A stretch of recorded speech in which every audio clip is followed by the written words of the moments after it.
Ms. Suzanne B.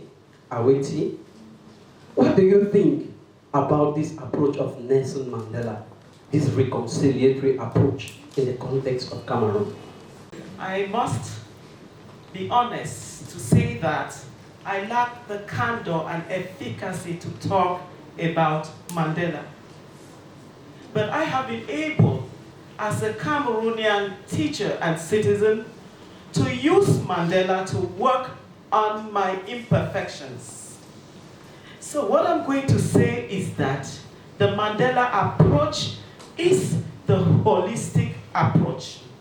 And it leaves us with the challenge of being the change that will enable others to change. In fact, if you look at the profile of Mandela, I've read the book, My Long Walk to Freedom, many, many times. And even this morning, I was reading it.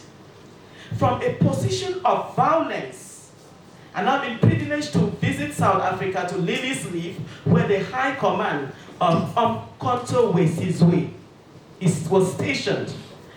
But in his isolation in prison, under torture in Robben Island, Mandela was able to dialogue with himself, to part the future. I saw where he even sat to write My Long Walk to Freedom. And nobody who actually does politics, as Tumfo Nikohale says, it is a science of governance for the good of the people, not for the good of yourself. I think Mandela is a classic example of citizenship, South African citizenship, African citizenship, and Cameroonian citizenship. And in the peak of apartheid, Mandela came to peace with himself to say if he needs a weapon to face the racists, it was the weapon of education. But it beats my imagination that we want change in Cameroon and we refuse the children not to go to school. You see? And when he went places and spoke in English, that beats the white men too. Imagine that an African could speak English. And so they listened to him.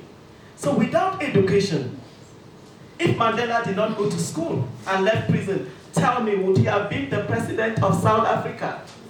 He would never have been. So dear friends, we must think our strategy. If we love Mandela, we must value education and revisit the caliber of education that we are giving to our children. Is Metro Aben here? Because Mandela is a character. Please, can you stand? I taught her in GBHS ESOS. And when I taught this topic, apartheid, so we used Mandela to challenge ourselves that every Cameroonian who reads law must not necessarily go to ENAM or go to give money to somebody to go to ENAM. And today, please, can you keep standing? I think she's an example. And I am proud when I look at people like her that have contributed to nation building. I've used Mandela to contribute to the future of Cameroon. Because as a lawyer, she's a whole human rights activist. Thank you, Mitch.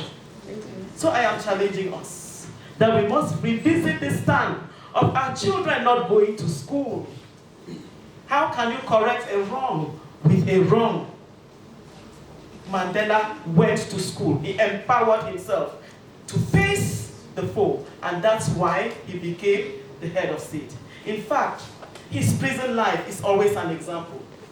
He moved from terrorism, I'm telling you, he said it, that when the president of ANC, people like John Lituli stood for peace, and reading the works of Mahatma Gandhi, who stood for peace, they had tried everything and the racist regime was adamant.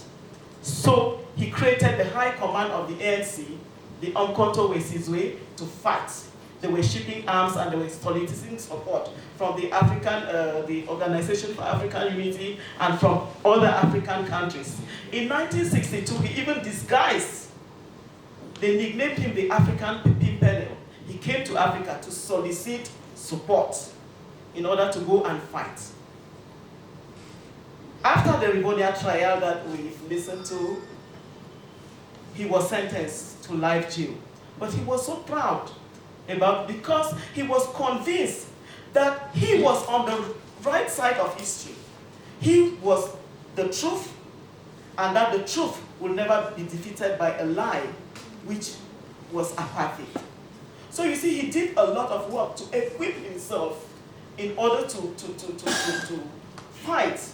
I think the problem that is wrong with us is that we are like in the middle of the stream, caught up by a strike that was orchestrated by my colleagues because of the kind of education that what is happening in our sector.